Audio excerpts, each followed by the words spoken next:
Olá, tudo bem? Meu nome é Catarina Maia, sou uma das diretoras de vocês. Vocês não vão me ver com tanta frequência, mas eu venho dar aqui as boas-vindas e fazer o primeiro vídeo. Ou seja, nada melhor do que alguém que está aqui desde o começo te explicando o que é o grande problema que nós buscamos solucionar aqui dentro da Somar, tá certo?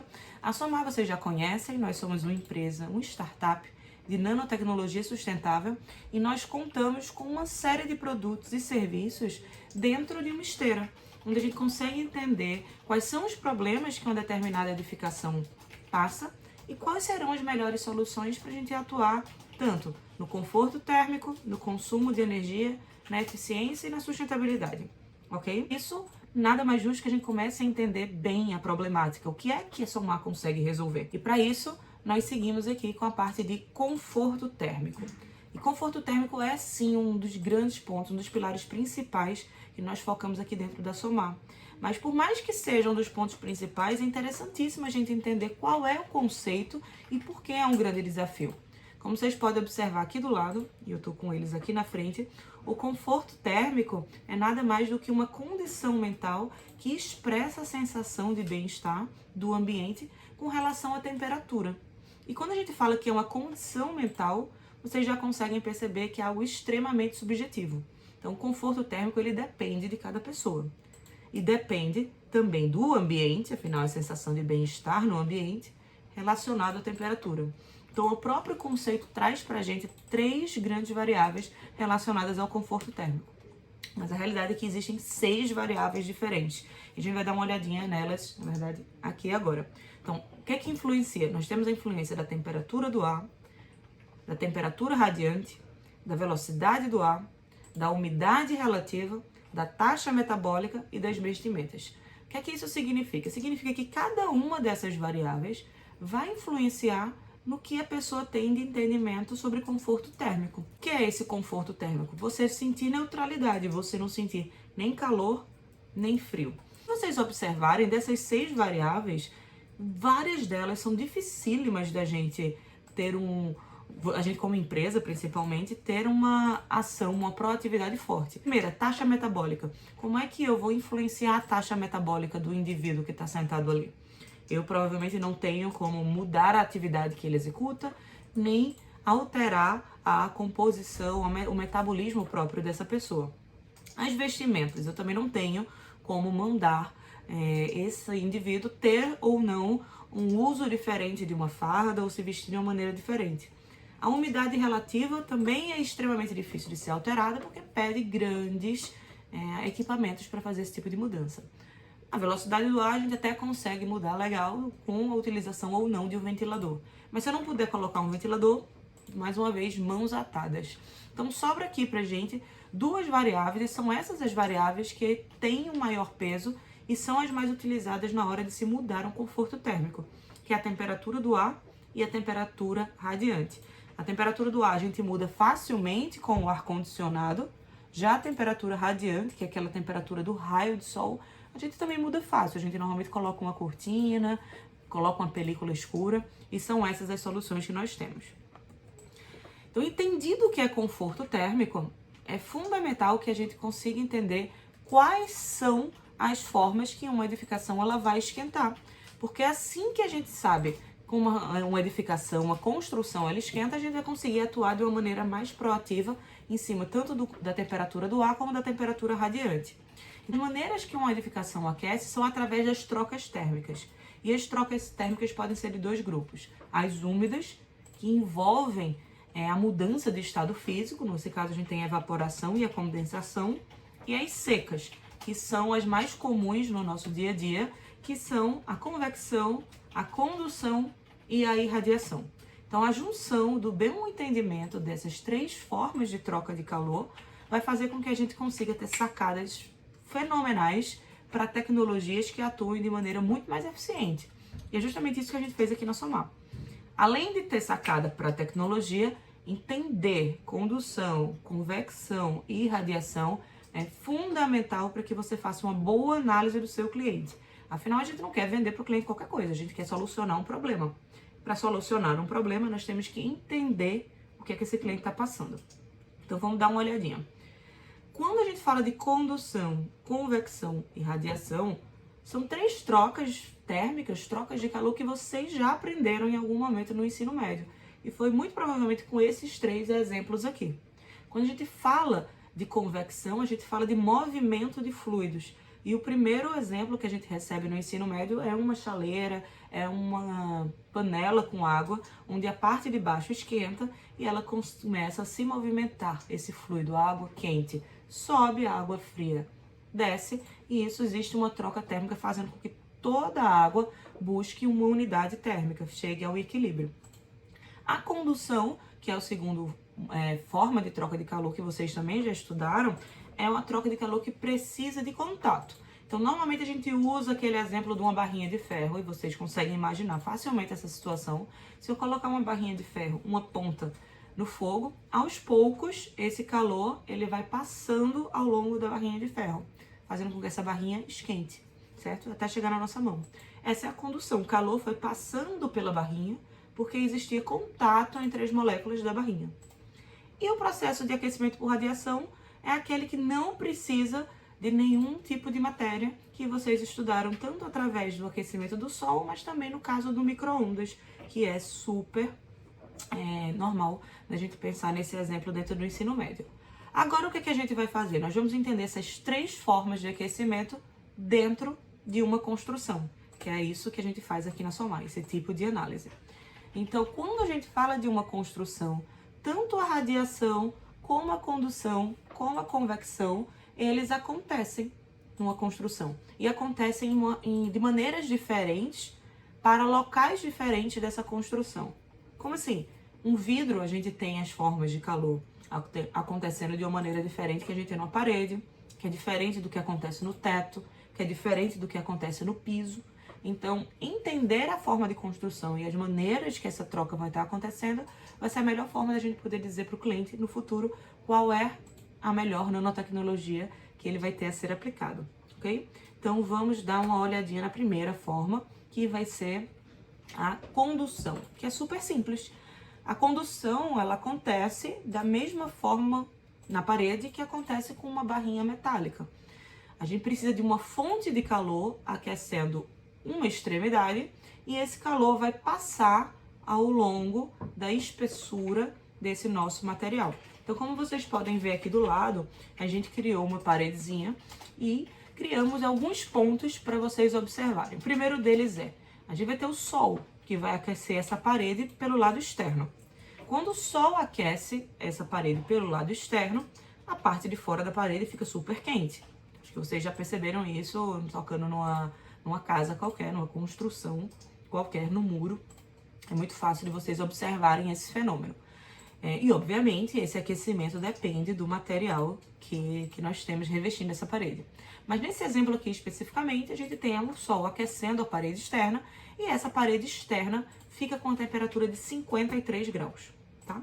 À medida que essa parede externa ela esquenta, o calor ele vai passando aqui, ó, da parte externa até a parte interna aos pouquinhos, ou seja, vai transmitindo esse calor até um ponto que a parede interna fica com a temperatura de 33 graus.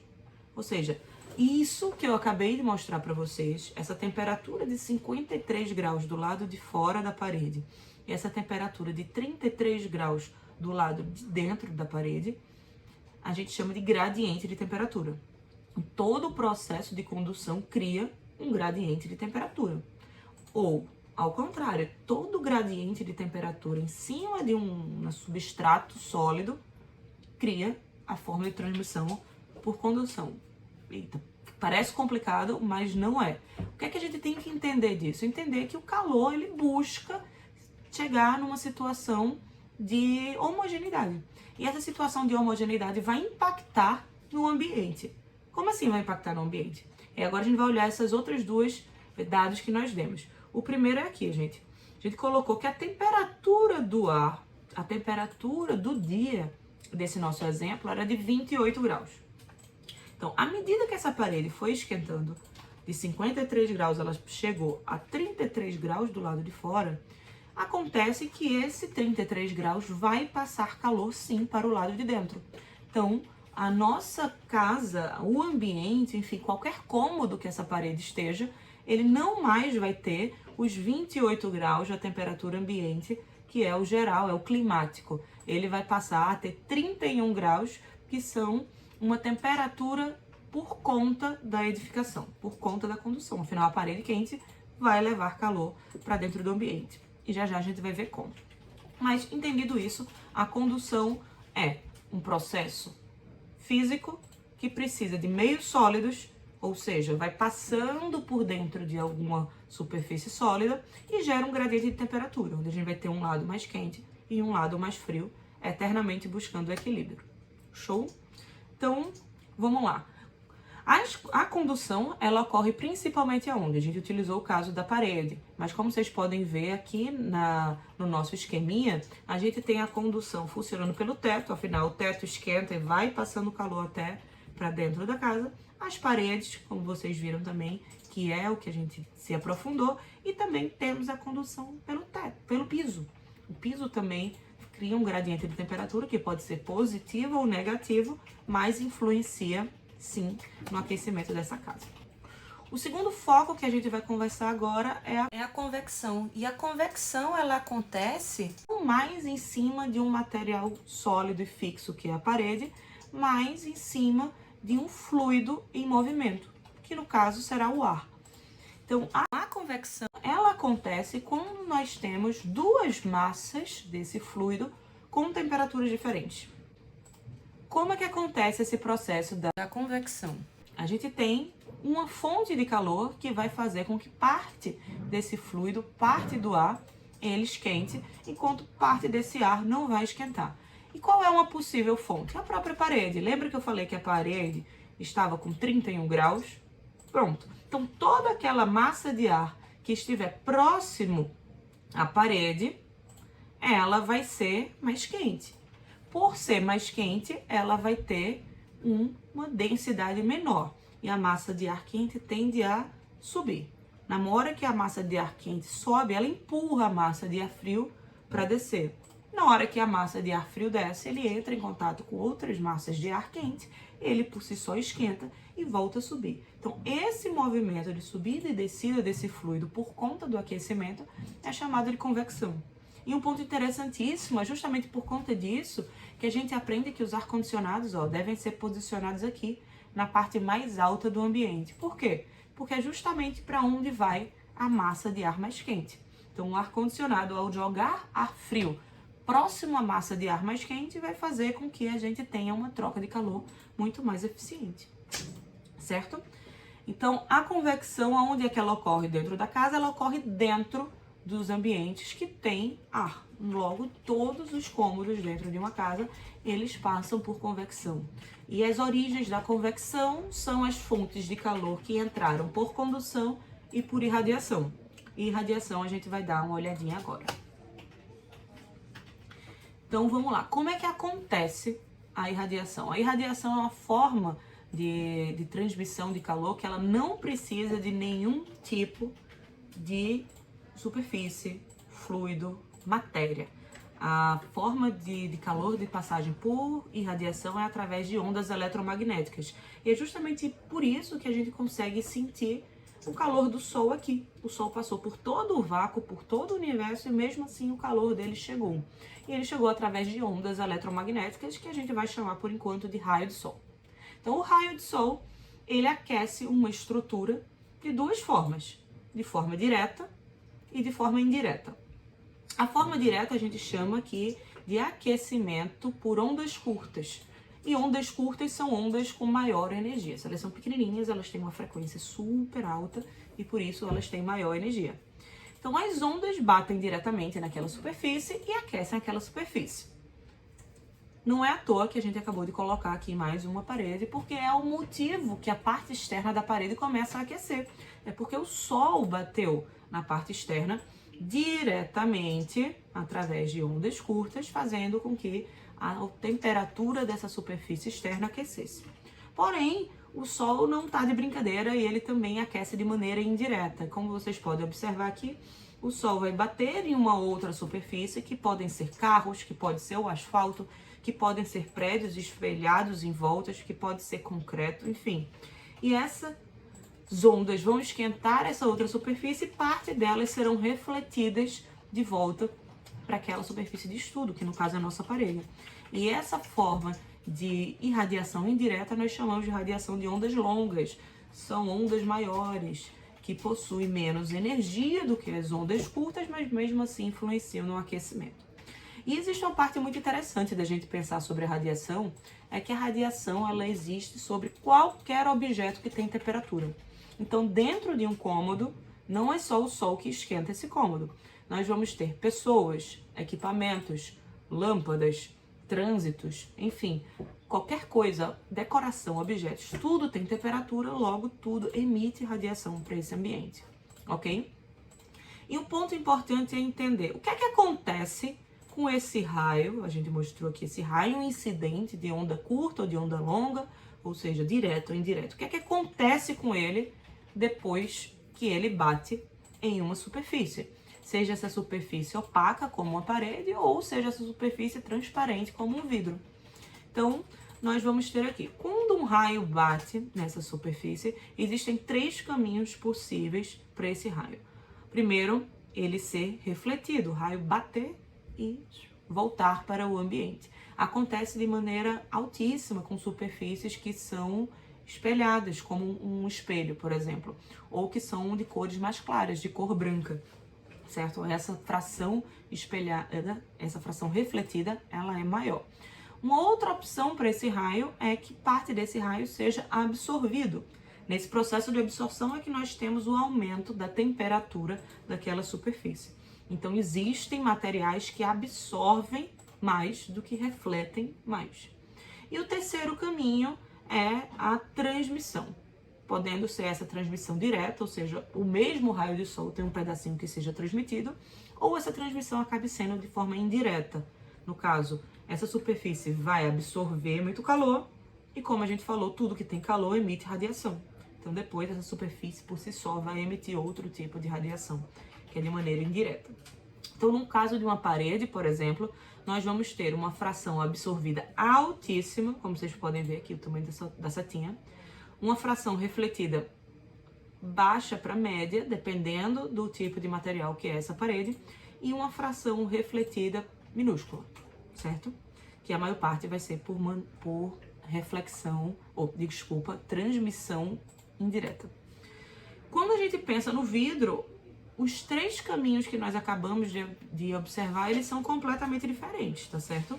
Nós temos o raio incidente e agora a parte absorvida vai ser baixíssima, afinal o vidro é transparente, a gente não tá vendo nada. A parte refletida também vai ser baixa, porque se o vidro é transparente, nada muito aconteceu, o que significa que a fração transmitida é altíssima. E isso todo mundo sente, afinal, se a gente tiver num dia ensolarado do lado de um vidro, a gente vai sentir todo aquele calor do sol vindo diretamente pra gente, sem nenhum tipo de anteparo. É por isso que a gente procura lançar mão de cortina, colocar uma película escura, enfim, que são as soluções mais básicas e mais triviais. Mas o grande ponto é, se eu entendo que existem 3 tipos de caminho para esse raio, talvez eu saiba que existe uma solução um pouquinho mais engenhosa, e é isso que a gente faz aqui na Somar. Então, uma vez que nós entendemos isso, vocês podem pensar, porra, isso é muito complexo. Não, não é complexo. Tá aqui um printzinho nas nossas redes sociais, onde a gente tenta explicar para o nosso cliente como é que acontece esse processo de aquecimento. E é justamente com esse print que nós vamos fazer um super resumo do que foi visto até agora. Quando a gente tem uma parede, nós temos uma condução muito maior acontecendo através da parede, porque nós temos matéria. Então, nós temos uma temperatura 1 do lado de fora, porque o sol aqueceu essa parede, e o calor vai passando devagarinho por essa parede até chegar na parte de dentro, gerando uma temperatura da superfície interna T2, que vai ser menor do que T1, mas mesmo assim é quente. Essa parede, ela vai emitir, radiação, porque ela está mais quente do que a temperatura do ambiente. Ao passo que isso acontece, nós temos o ar aquecendo de maneira desigual nesse cômodo, gerando um processo convectivo, fazendo com que o cômodo como um todo acabe esquentando mais. Show?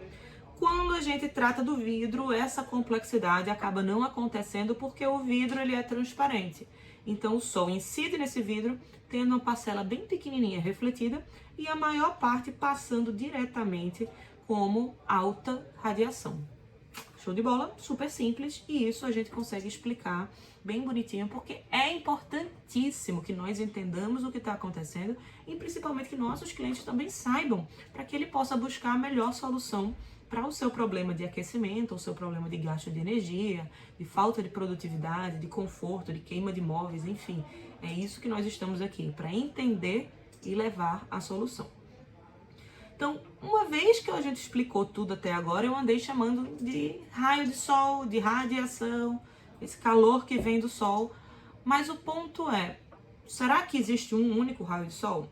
A resposta é que não, não existe. E a gente entender que o raio de sol, na verdade, são vários, na verdade é um espectro solar, ou seja, é uma gama enorme de raios, é fundamental porque cada um desses raios eles têm propriedades diferentes e por terem propriedades diferentes, nós vamos querer atuar com eles de maneira diferente, certo? E quais são os raios de sol que nós vamos pensar? Esse aqui, como vocês podem ver, é o nosso espectro solar. O espectro solar possui partes que são invisíveis, que é o caso do ultravioleta e do infravermelho. E uma parte que é visível, que é a luz visível, que é justamente o que faz com que a gente consiga enxergar. O que é que isso significa? Significa que a gente não consegue enxergar ultravioleta e que a gente não consegue enxergar infravermelho, tá certo? Mas tudo isso daqui são ondas. Como assim são ondas? São ondas, transportam energia, transportam mais ou menos energia. Seja o ultravioleta, seja a luz visível, seja o infravermelho, tudo são ondinhas. E aqui embaixo vocês podem acompanhar o tamanho dessas ondas que vai influenciar na energia que essas ondas vão carregar, tá certo? Então a gente vai tentar entender um pouco agora sobre essas energias para nos aprofundarmos nas soluções. Então, quando a gente viu o espectro solar daquela forma, aqui é uma outra maneira de a gente colocar esse espectro solar em função da energia que esse raio apresenta. E se vocês observarem, a gente vai conseguir ver uma quantidade aqui. Quem é que está mais presente no raio do sol que atinge a Terra, que atinge os nossos corpos? A fonte mais presente é a fonte de luz visível, compondo 51% do nosso espectro solar. Então, 51% do raio do sol é justamente a luz que a gente consegue ver. O ultravioleta, que a gente fala tanto, que a gente coloca protetor solar, que a gente fala das camisas UV, é só 5% da quantidade total e final das ondas de sol que nós temos. E temos alguém que a gente fala pouquíssimo, mas que tem uma quantidade enorme, que é o infravermelho, que é responsável por 43% desse raio de sol que chega aqui na Terra. Então vamos olhar direitinho qual é a função de cada um deles. Vocês já conseguiram dar um spoiler e ver que cada um tem funções e tamanhos de energia diferentes, mas a gente vai dar um zoom aqui para poder se aprofundar melhor, certo?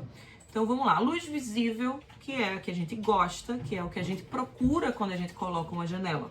Quando a gente coloca uma janela no ambiente, o que é que a gente está procurando? A gente está procurando luz, a gente está procurando sensação de amplitude, a gente está procurando ver o que acontece de um lado para o outro. Então significa que quando colocamos janelas e vidros, nós queremos favorecer a luz visível.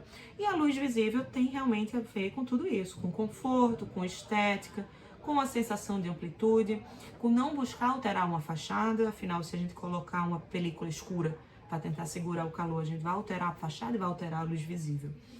E a luz visível é um tanto quanto óbvio, mas ninguém provavelmente deve ter dito isso para vocês, é justamente o que a gente vê no arco-íris. E o arco-íris, ele vai do vermelho ao violeta. E o que tem além do violeta? O que tem além do violeta é o ultravioleta. A gente já não consegue enxergar, mas ainda é uma camada de onda, um espectro de onda. E o que está abaixo do vermelho é o infravermelho. Então é só isso que ultravioleta significa, infravermelho significa. Ultravioleta tem mais energia do que o violeta e infravermelho tem menos energia do que o vermelho do espectro visível. Show? Então, vocês perceberam que o visível ele está aqui no meio, ele tem uma energia intermediária entre o ultravioleta e o infravermelho. Quando a gente vem para cá, para o ultra, para o além do violeta, a gente está falando de quem tem mais energia. Então, o ultravioleta, ele tem muita energia. Tanta energia que ele atua diretamente no processo de quebra de moléculas, quebra de cadeias. E por isso o ultravioleta é tão ligado ao câncer de pele e a de questões de desbotamento de móveis, queima de estofados, ressecamentos, enfim, deteriorização de obras de arte. É justamente por ser uma onda que tem muita energia. Ele tem tanta energia que ele entra diretamente e quebra a molécula que a gente tiver em questão. Então, toda vez que a gente pensar em ultravioleta, é só lembrar das propagandas de protetor solar e lembrar que isso significa quebra de partículas. Então, o ultravioleta vai estar sempre relacionado a desbotamento, envelhecimento e câncer de pele. Certinho? Vamos agora falar um pouco mais do infravermelho. O infravermelho, em contrapartida, gente, ele, voltando para lá,